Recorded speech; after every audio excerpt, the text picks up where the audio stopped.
mean. Enough of you will not pass on your own merits, so I should not create additional circumstances which will sharpen the hardship. All right, so chapter 7 we're going to get into. All right, we're going to cover a number of parameters today. I'm going to keep an eye out for anybody still jumping in. Some of the core things to think about are going to be some of the key parameters here. Some of just the key parameters. There we go. Already people jumping in late as normal. Okay. We're looking for the information about number of dislocations, how that propagation actually takes place, what are the actual strengths and the dislocation motion, what does that relationship look like, and why does heating alter the strength and other properties. We'll include some other media in here to help clarify what this stuff actually means, because if you just try and understand it from a list of terms and definitions, you're going to have a hard time actually understanding putting it into practice. So there's a few things with regard to metals. One of those is we want to think through, at least a little bit, we want to think through what the dislocations mean. So dislocation motion, we've seen a number of instances incorporating this idea, especially I think the rug demo is one of the most brilliant that I've seen. Metals, for instance, like copper and aluminum, dislocation motion is very easy to do. These are easy metals to bend, even though it seems rational that breaking all of those bonds in a metal would need a very high energy.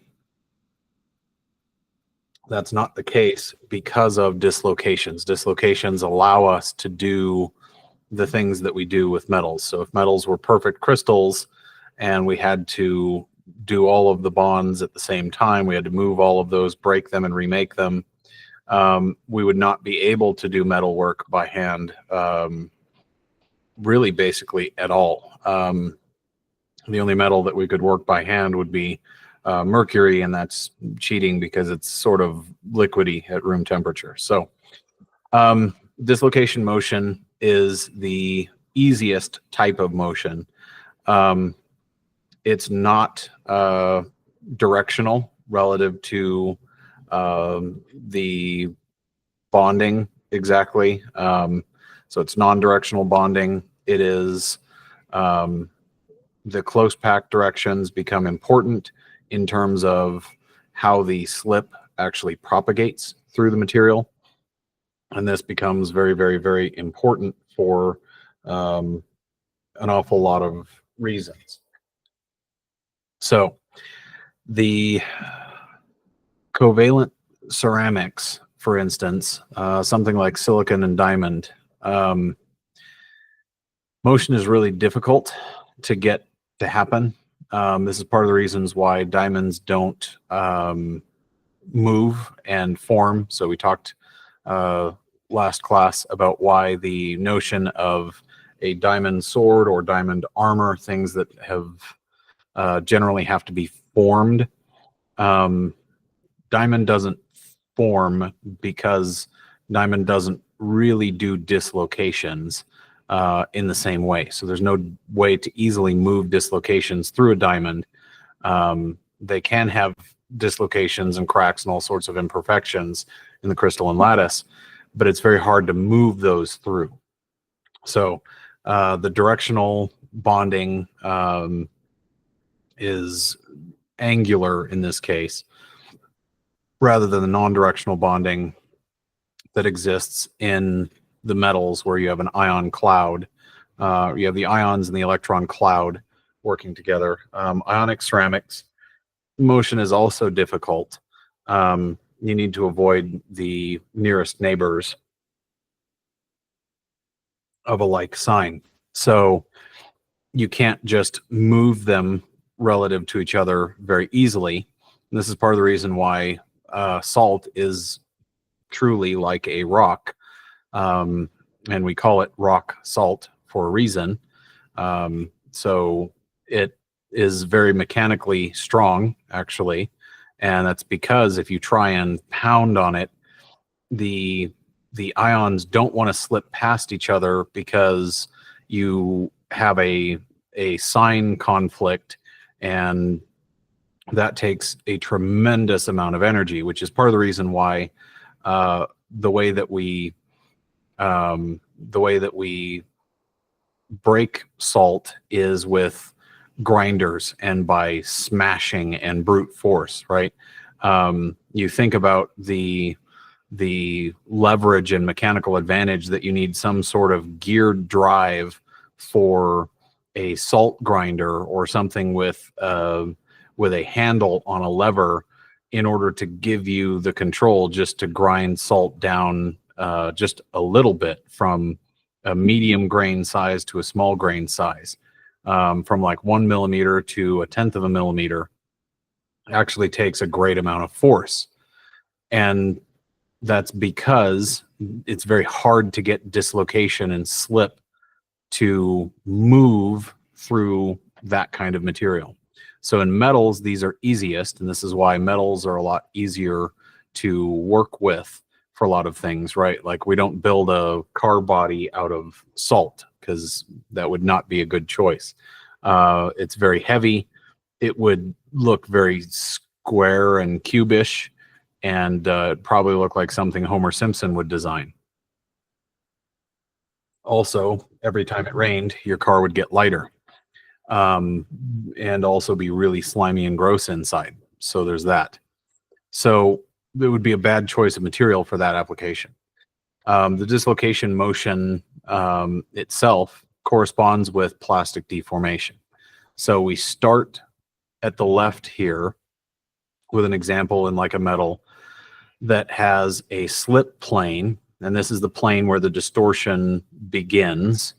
So the slip plane is where you are moving a row of bonds. You have an edge dislocation. So this means you have an inserted half plane of atoms is what it's referred to. So that's this part here. You have the inserted half plane. And what we're doing with the slip plane is we are causing this dislocation to move in this direction. So what that means is as the shear is being applied, this is even what happens when you're cutting metal, for instance, with shears. There's a reason they are called shears. It's because you are shearing the planes of atoms.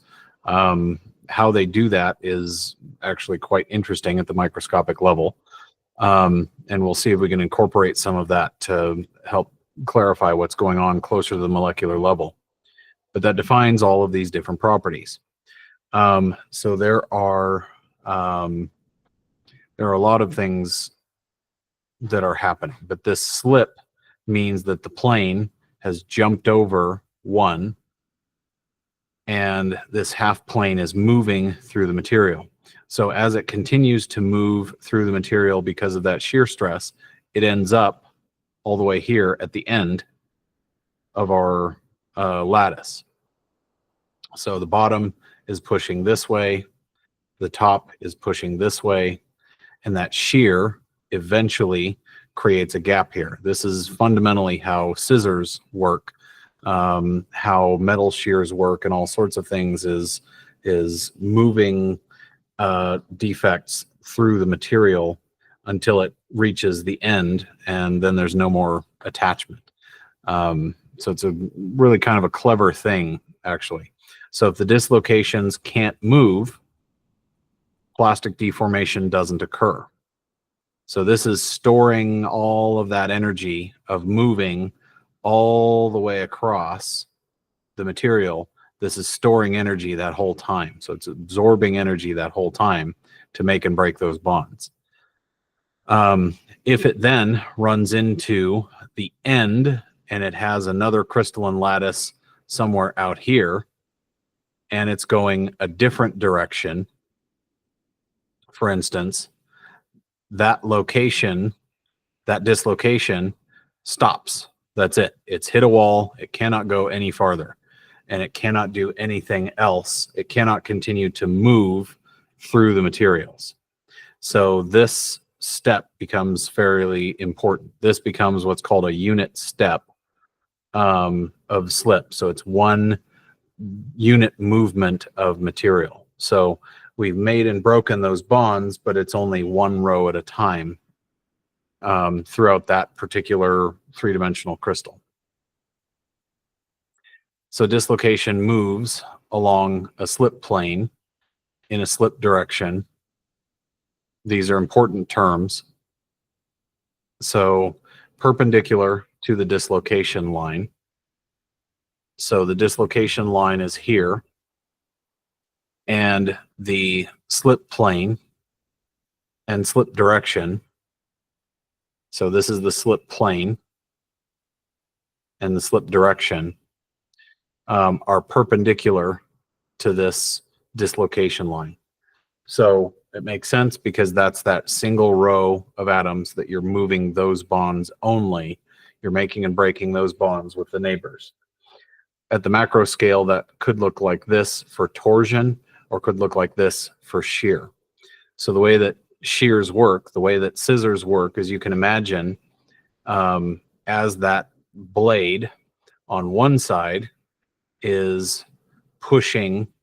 So we've got a blade here on this side, and we've got another blade here on this side. This one is pushing this way. This one is pushing this way. Those blades of the shears are shearing those planes and causing movement of that row of atoms. This perpendicular dislocation plane, it's causing that dislocation plane to move. That's the force that you're applying, is the breaking of bonds of that one dislocation plane at a time as you're shearing through the metal. So the reason why it's different cutting metal versus paper is because of the strength of those bonds versus the strength of the bonds covalently between chains in the wood. So those are temporarily bonded. That's why it takes so much less energy and therefore less aggressive tooling to cut and machine wood compared to cutting and machining metal. It's all because of this movement of dislocations. That's how we make metal do interesting things. It's also how we make wood do interesting things, but the shearing process looks a little different for wood than it does for metal. So the direction of motion for torsion in a screw dislocation is a similar idea. So you have torque being applied at the top this way. You have torque being applied at the bottom this way, right? So that torque, counter torque that we talk about, especially in the context of things like bolts and clamping force and all of those sorts of things. It's very common to have bolts shear when they're already out in that yield region. Now you guys actually have a sense of what all of that stuff means. And this motion, it's almost like the direction of motion you can think of as unzipping this plane of atoms. So it's almost unzipping that series of bonds. That's the reason why the more torque that's applied as that area, as that zipper begins to run, and as that area begins to decrease a little bit, the effective torque that's being applied, the effective shear in a screw dislocation becomes greater and greater and greater. Same thing with the edge dislocation, where this area gets smaller and smaller and smaller the more that these move relative to each other. The area between them shrinks. that interfacial area. So it's easier and easier and easier to move one set of bonds through because there's fewer and fewer and fewer bonds to be broken in the first place. So how do these things deform, and what do these systems actually look like? That's an important question.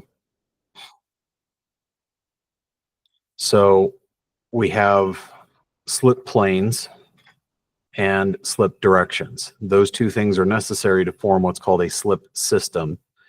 And a slip system is these two things working in conjunction. So you have a slip plane that allows for this transverse fault line to move along through the material.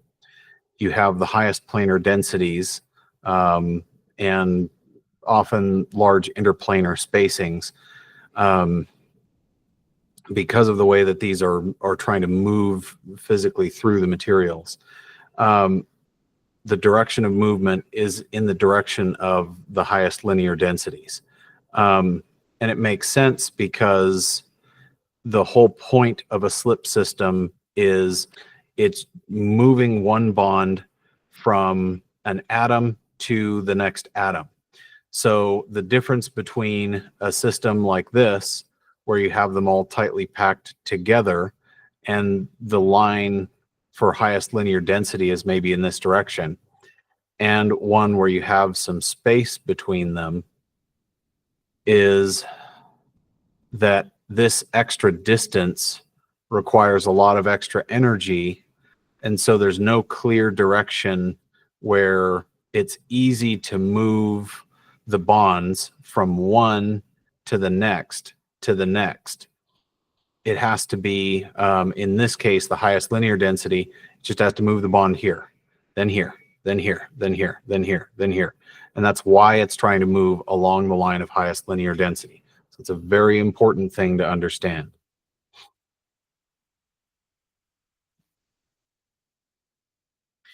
The face-centered cubic, that's exactly what I was just illustrating here, on this 111 plane for the close packing in 110 directions. Again, that gives you a total of 12 slip systems, meaning combinations of slip plane and slip directions, because you can think of the planes as being, you could slip in any one of a few different directions. You could go A to B, A to C, D to E, you could go to F to C, etc. Because all it's got to do is move the bond, move the bond, move the bond, or move the bond, move the bond, move the bond. It's going to go in a direction where they're closest. So this one wouldn't happen the same way. It would actually be moving the bond, and moving the bond up along here, moving the bond down this direction. It's going to be wherever the closest neighbor is, because this distance is a lot different than this distance here, because the bond movement distance here is going to be shorter. So there's a lot of different things that can happen there, and that's what it's trying to show here. Is there's part of B and part of C in this face-centered cubic example, and on this plane it's very easy, it's physically closer for A to B than it is for A to jump over here.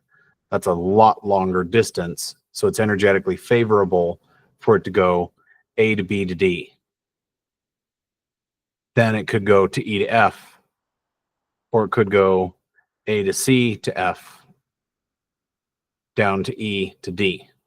So it's all moving within this plane, and that's what this is trying to represent, is that 111 plane for close packed hexagonal. There's different slip systems for body-centered cubic and hexagonal close packed systems. So we want to pay attention to the resolved shear stress. Resolved meaning once it's relaxed, having had a tensile stress applied. So a resolved is very different from a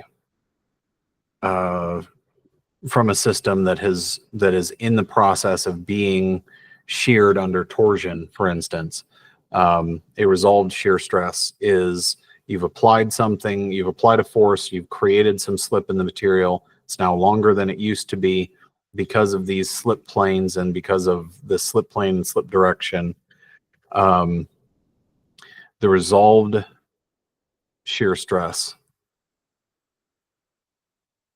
is the force and area across which that's being applied. So this is the normal for the slip plane. This is the slip direction. And you have the resolved shear is described by that force across that area. The relationship between stress and the resolved stress is the resolved shear stress is through the cosine. So the cosine of this force, cosine of lambda to represent this angle, and the area divided by the cosine of phi, which is this angle relative to the normal. That comes from conventions for cylindrical coordinates. We're not going to get into why and where those come from. Just know that A over the cosine is giving us some sort of an idea based about the orientation of the slip plane relative to the tensile force and the tensile area applied, because the area is no longer, because of the slip, the area is no longer the circular cross section. It's now a conic section instead. And so the geometry is different and it's no longer circular. So the approximation that we use in order to account for this is the stress sigma times the cosine of lambda times the cosine of phi, which gives us our resolved shear stress. So we also have the critical resolved shear stress. This is after you've had dislocation motion and the planes have settled out. You'll have a dislocation along the crystallographic orientation. What does that gibberish mean? The tau resolved is this shear stress times the cosine of these two angles. The critically resolved shear stress is a lot less than that, because at 90 degrees, especially this, they give you kind of a range of what to expect. 10 to the minus 4, 10 to the minus 2 gigapascals. When the resolved shear stress is proportional to half the shear, that's because we're at a 45-degree angle. That should make a degree of sense based on a 45-degree angle gives us exactly half the cross-sectional area that we would otherwise have.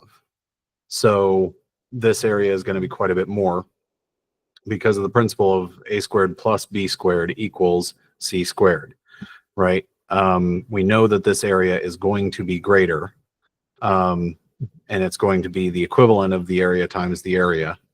So in this case, it's going to be double the area because it's at 45 degrees. Other angles will give us a different reference point. So at 90 degrees, the resolved shear stress has to be 0 because of the cosine of 90 being 0. At 45, it's half, and at 90 degrees for phi, cosine of 90 is 0, so it has to be 0.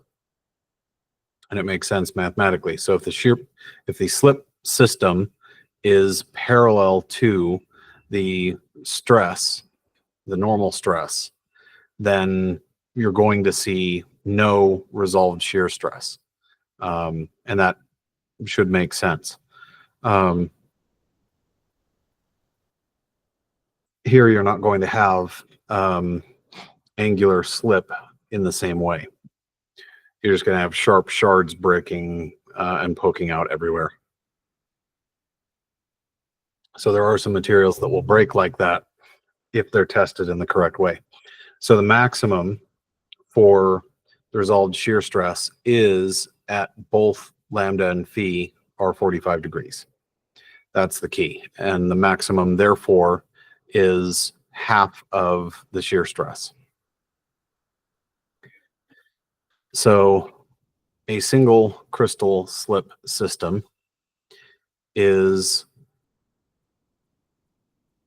if the material is similar throughout, we create the conditions for a slip to happen along a slip plane. So we have a slip plane, slip direction. We have a slip system that has been activated by this force along the axis.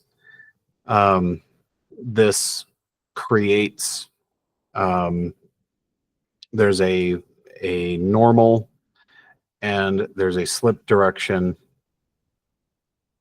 There's a stress that's been applied. We say this normal, the phi is 60 degrees. The lambda, the angle relative to the force, is 35 degrees. When we put that together, we see that our resolved shear stress, tau r, is phi times cosine, or is sigma times cosine of lambda, which is 35, times cosine of phi, which is 60. And we have 45 megapascals as our stress. So our critically resolved, or our resolved shear is 18.4 megapascals, which is less than what they are proposing. Is the critically resolved shear stress is 20.7 megapascals.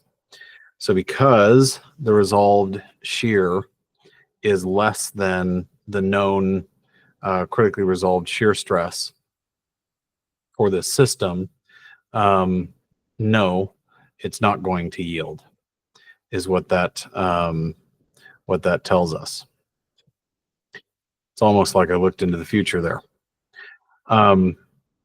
The critically resolved is the, you can think of that as the limit. So if the resolved shear stress is above the critically resolved shear stress, that can only mean that it's yielded because it's gone past a critical point. That's why we call it what we do there. The deformation of single crystal materials becomes important again. This has to do with what stress is necessary. For instance, like what is the yield stress? This is one that's necessary for a lot of design criteria. We need to be able to know and understand exactly what the materials are going to do under different circumstances. And the reasoning for this is fairly important. So critically resolved shear stress is equivalent to the yield stress times the cosine phi times the cosine, or cosine of lambda times cosine of phi, which is, in this case, for those particular angles, 0.41. The yield, which is what happens at this critically resolved shear stress. This is the point at which it begins moving and yielding. We can solve for it this way. 20.7 megapascals divided by 0.41 gives us 50.5 megapascals. So that's the stress that's necessary to create yield in that particular crystal, is 50.5 megapascals. So what we had stretched it with by applying this 45 megapascals is not nearly enough to get it to fail.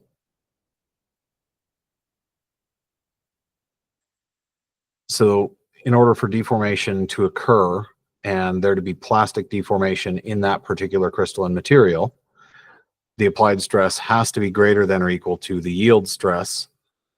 Now that you guys have gotten an understanding about the stress strain curve, this should make sense, that you're looking at the stress needing to be greater than the yield stress in order for plastic deformation to be stored in the material. So that's the thing that should make a little bit of sense. Polycrystalline materials, as many things are, especially things like zinc-coated materials. Zinc is often highly polycrystalline, very large differences in grain sizes and grain boundaries. Polycrystalline are stronger than single crystals because the grain boundaries are barriers to dislocation and motion. So if this is a plane and the fault is moving, it runs into a wall here where it can't continue to go anywhere. So that dislocation is done. It's done its run. It's over. Same thing here. It runs into a grain boundary, and that's a hard wall. Up here, you've got another one that runs into a hard wall. So everywhere you look, these grain boundaries become a hard intersection where dislocations can't move. So slip planes and directions change from one grain to another, and that's what gives these materials their extremely high strength compared with other materials.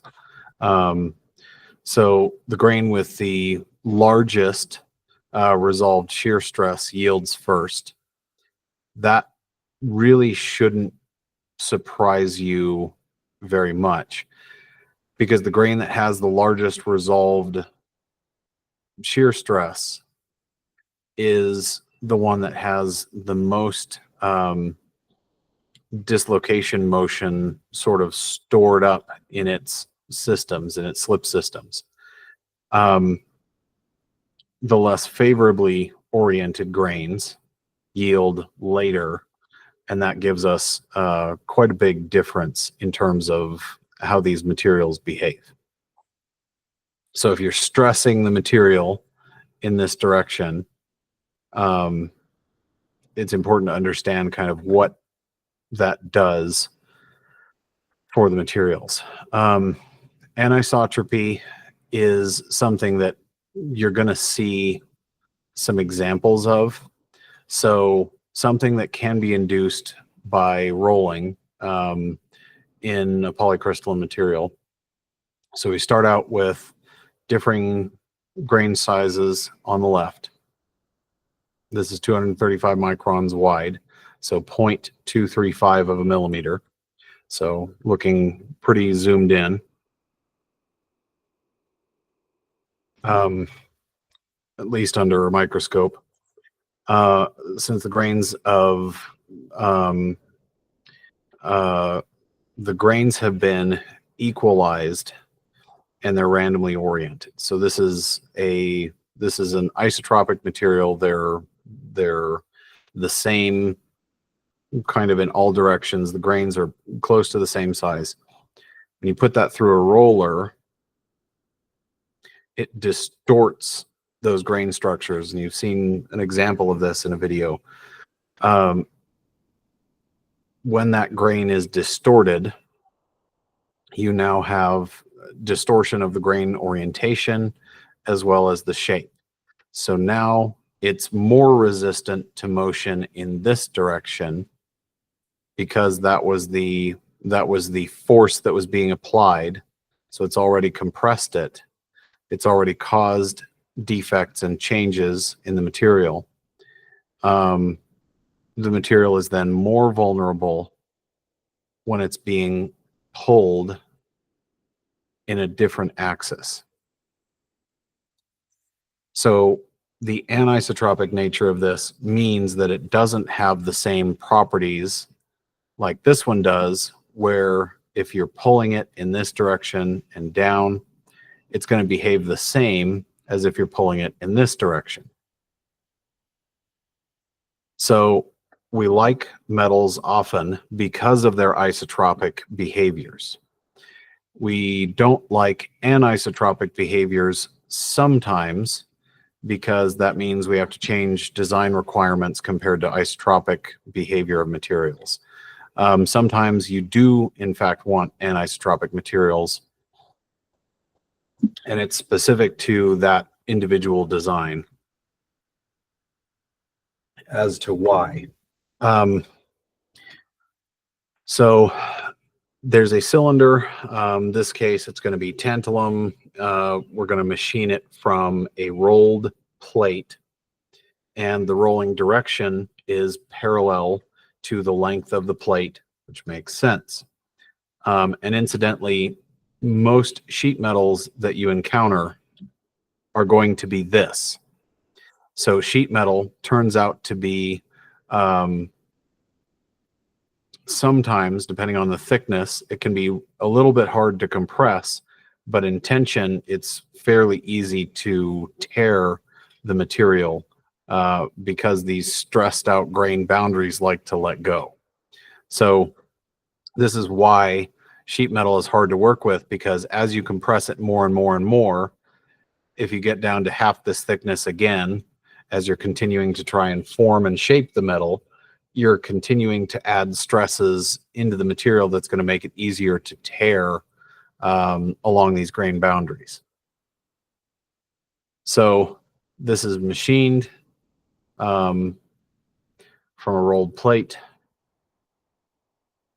and they're firing a cylinder at a target.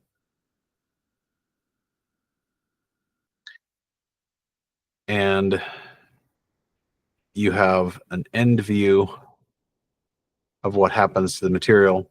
So the cylinder isn't deformed first. It impacts and then it mushrooms out as it's absorbing the energy of that impact. So you've seen this happen to stuff that you've hit with a hammer, or you've seen it happen to the hammer itself, where the hammer becomes a wider face and becomes kind of chewed up and disoriented because those grains are rearranging to deal with the impacts in that application. So the non-circular end view also shows the anisotropic deformation of the material. So it was machined in the direction of rolling along the length. But that meant that instead of expanding like it should have and being taller, was quite possibly the worst circle ever to have occurred. Instead of being taller here and wider here, so that we had a more circular profile, you can see the cut, or the way it looks almost like a conic section. So even though it was fired perpendicular to a target, the plate thickness direction is an important aspect because it doesn't want to deform because the plate was smashed this way through the roller. It's stronger here and here rather than here along the edges. So it's really weak. I'm going to change color. It's weak in this direction because that wasn't how the material was worked. So the differences in that geometry are very, very important. So why it has a wider section with respect to the width rather than the thickness of the plate is part of what needs to be understood there. So this is how things respond to impact, and that's part of the reason why we see what we do. So strengthening materials can be done a number of different ways. One of them is by reducing the grain size. And that becomes very, very important because, let me see, yeah, the grain size, let me see if I can find an example because there are some really good ones and we won't have anywhere near enough time to cover the whole chapter anyway. Know-how.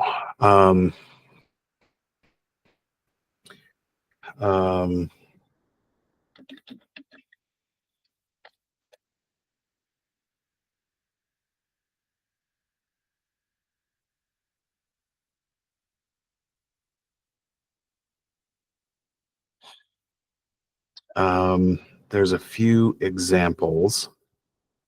There's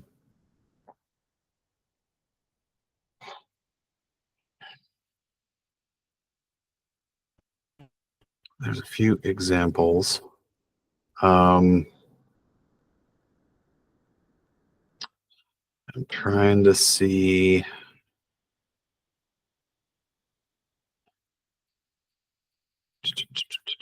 There's a couple of them.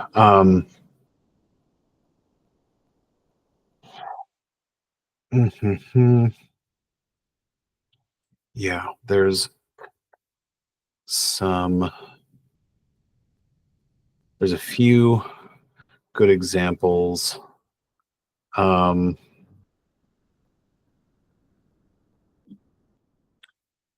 uh,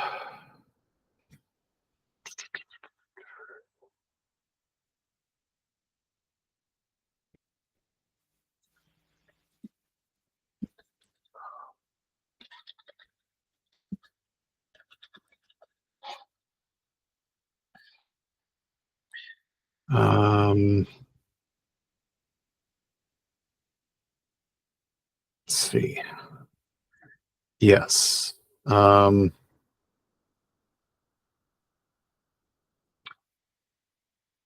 a few examples that cover some really good ones.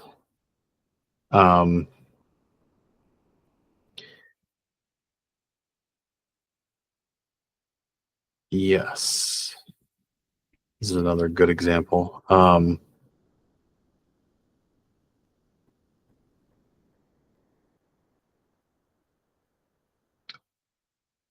The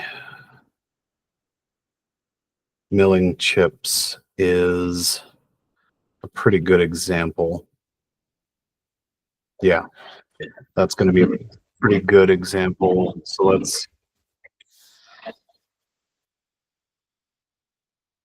I'll share this with you guys in just a second. And we will see what it looks like to incorporate this. So here we go.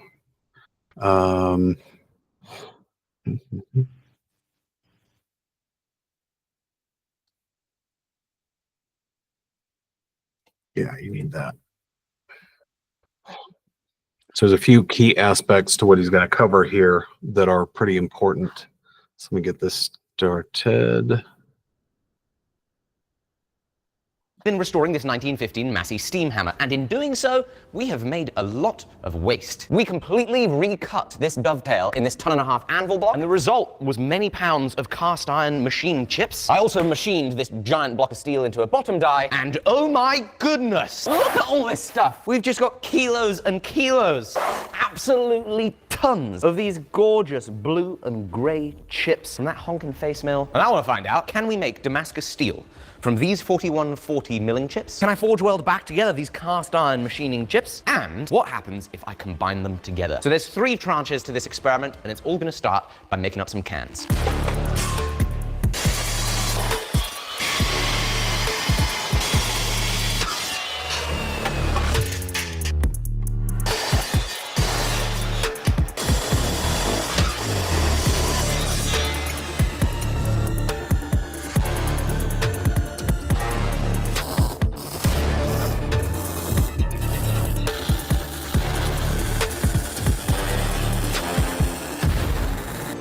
All right, that's a big tube of chips right there. This is our 4140, in England known as EN19. Let's load her up. Oh, there's dog hairs too. Look, that is definitely one of Yogo's hairs. There is no way to prove if this is an important component or not. So if it works, you're going to need to get yourself a golden retriever and make sure that a few stray hairs are here if you want to try it at home. So I'm loading up the chips inside this little can of mild steel. The reason for it is, as you can see, it's all very loose. Can't just put that under the power hammer and start squishing it because it's going to go everywhere. So what you do is you make a can, you put it all in there, you squeeze it together, you then heat this up to a forge welding temperature, and then you can squish it together.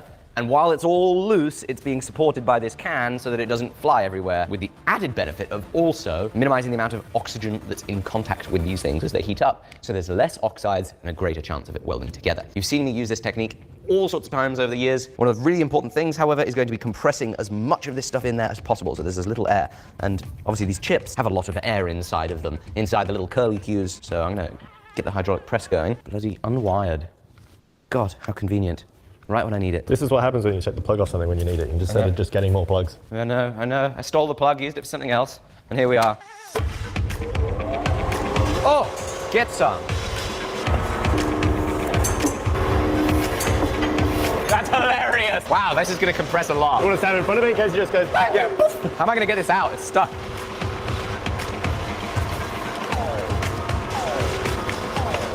It compressed so much. That's amazing.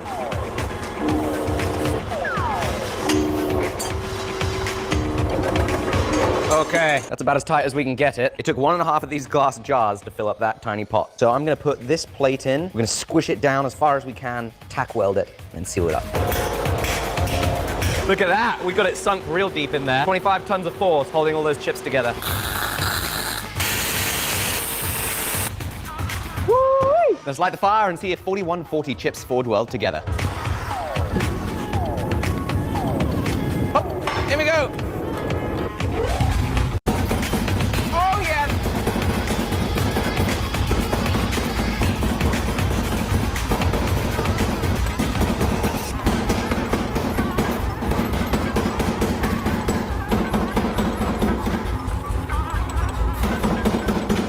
Okay, so the 4340 chips definitely feel like they forged into a homogeneous block. We're gonna let this cool down before we peel it open and see what it looks like on the inside. Right, I'm beginning to work up a sweat, which makes me very, very happy because it is the perfect time to tell you about today's sponsor. It's Element! Iron chips in for this billet. This stuff looks a lot denser. It looks a lot more like powder than chips, which is good. It means we're gonna have to compress a lot less of it. But the big question is, will it forge weld? You're not really meant to be able to forge cast iron, but I want to see if you start with it in powder form and then get it really hot, will it? Whoa! Yeah, that compressed like halfway down. Almost feels like we've sintered cast iron. Like, it feels like fiberboard. It's very, very solid, but it's got a tiny little bit of give. It won't come out.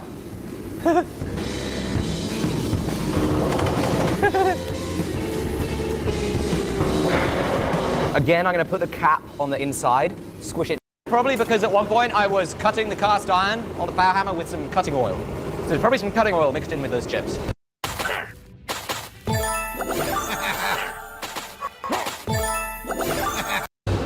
Attempt number 1.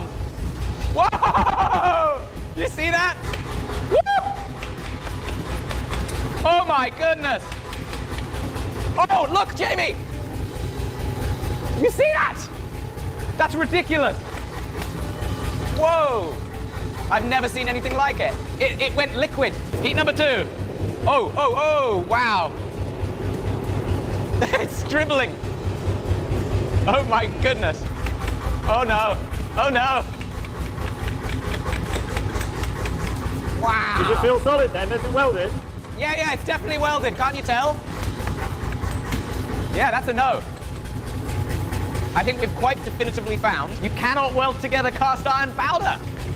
I do think, however, I've made a fish sculpture. What do you think? Looks more like a yellow submarine. Okay, wait, but check this out, Jamie. We have melted the cast iron. There is molten cast iron in the forge right now. I have never, ever melted iron in a gas forge.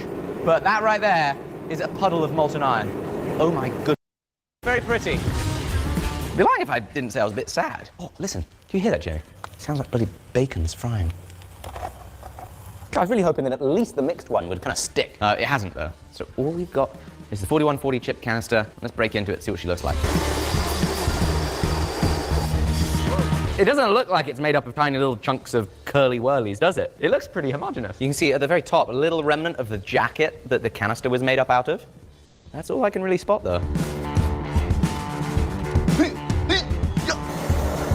I tell you what, guys, this is something I forgot to say in that last power hammer video where we were machining the to cut, eating it up. If we gather up all these chips that are made from chips, we can make more chips from chips from chips. That's a very healthy cut. That's 1 millimeter deep. It looks like you can kind of see dots. Yeah, it ever so slightly looks porous. Like it's not just a perfectly clean bit of steel. There's tiny, tiny little dots in there where, I don't know, air gaps, little oxidation. There are some tiny little dots. It looks, to the naked eye, pretty damn good. Now, what am I expecting to see? Well, hopefully not a whole lot, because if it's homogeneous, and it is made out of those 4140 chips, there shouldn't be anything to contrast with other than any remnants of the mild steel jacket. Ooh, something's happening. You can see something from your angle? I think it might just be pooling the liquid on the top. Oh no, that's the bloody jacket, isn't it? Yeah. So you've got the jacket around the outside. You can see that looks different. But there is a mystery dark spot there. And I wonder if maybe... Oh, I tell you what. We also did some machining on the top die. Not at the same time though, it was afterwards. No, but some of these chips might have been from something else picked up on the floor. You don't think that looks a little bit wavy, Jim? I think there's some wavy pattern. You want to put the macro on? You seen the texture I'm seeing? Interestingly, there's some wavy little wormy stuff going on in there. So maybe some other alloys got in the mix of the stuff that we picked up? Or maybe it's just the little signs of oxidation around the chips, giving little individual pieces of faint little shadow. It's actually more likely dirt and other debris, dust from the shop floor and some of those things that made it in there, scraps of iron and other things. Those could be higher carbon sections or higher concentrations of carbon. But the point being, it gives you at least a sense of what's going on with the material. So as he is heating, he's allowing grains to regrow, and then he's smashing them together again. So he's reducing the grain size and heating and reducing the grain size. So it's equalizing the grains as and you notice that he's flipping and rotating the piece 90 degrees. So he's compressing it one way, and he's rotating it and compressing it the other way. So what that does is that equalizes the force being applied so that the grains are being equally compressed in all the directions. And then eventually, when he's got the grain size approximately that he wants, he's drawing the whole thing out, okay?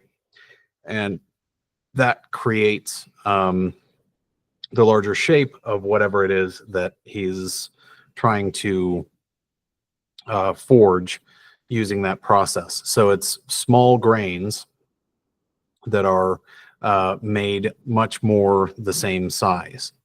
So these grain boundaries are barriers to slip. The more barriers to slip that you have in a concentrated area, the higher the strength of the material. So that increases with the angle of misorientation. So the more you smash these things together and create more and more smaller grains, there's more and more barriers to slip. So it's not because the steel suddenly decides to become stronger. It's because the grain sizes are reoriented in a way so as to make it to slip, and that creates the conditions for what you're looking for. So there's also the Hall-Pecht equation, that the yield is proportional to this ky times d, the square root of d. This is trying to get at an approximate diameter that says the yield strength is going to basically increase from what it used to be by a factor of this coefficient, and the particulars there are not necessarily critical for you guys to remember 100 years from now. It's just that the more smaller grains, the more likelihood they're going to run, dislocations are going to run into a sharp angle change, and they can't continue to run at that point. So the impurity atoms distort the lattice and generate lattice strains, and these strains can act as barriers to dislocation and motion. So it's another reason why, as he's got those other different alloys and things present, that creates a small substitutional impurity, for instance, creates a local stress at that point that opposes the dislocation and motion to the right and left as A and B are attempting to move. So it's resisting the motion of dislocations, and that means that the stresses there are increasing the amount of energy needed to break through all of those bonds because of that substitutional impurity. A larger one generates an opposite stress, where the impurity is, so it's going the other direction, but the local stress at C and D that oppose the dislocation motion. So any type of substitution, any extra carbon or iron or whatever was collected along with those chips, that's part of what you see there. So the larger substitutional impurity is a pretty important factor. So the lattice strains around dislocation are in tension down below and in compression up above, which should make sense, because you're shoving a half plane of atoms in place at the top, and that's pulling at the bottom. So it's trying to pull generally in this direction and in this direction. So these bonds are in tension. Why it's so messed up there, I couldn't even tell you. So these bonds are in tension, and these bonds are in compression. And that's part of what's happening. So it's trying to shove this half plane of atoms into the same place. And that creates a couple of things. So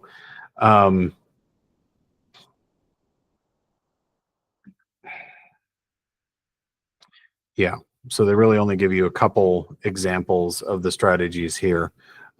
Vacancies can create something similar to this. I think that that discussion, from what I remember, is not included, and we'll get to this a little bit next week. Okay, yeah, they do get into 3 and 4. Okay, but this is about where we're going to end today, because this is a reasonable pause point. The compression above and tension below this substitutionary plane is what creates the conditions for the bond making and breaking in order to move this dislocation along one direction or another. So that imbalance is what creates the energetic favorability to be able to move that through like a ripple in a rug. and it takes a lot less energy to do it that way, especially because these grains are typically not billions of atoms long. These dislocations are generally going to be much smaller than that. So you're not having to make and break bazillions of bonds at the same time for each row that you move. And you can think of it as happening kind of one at a time or a couple at a time and zipping on down the rest of the way for it to happen. So it's only a couple of bonds that actually physically break at the same given time. It's generally not billions of them at the same time.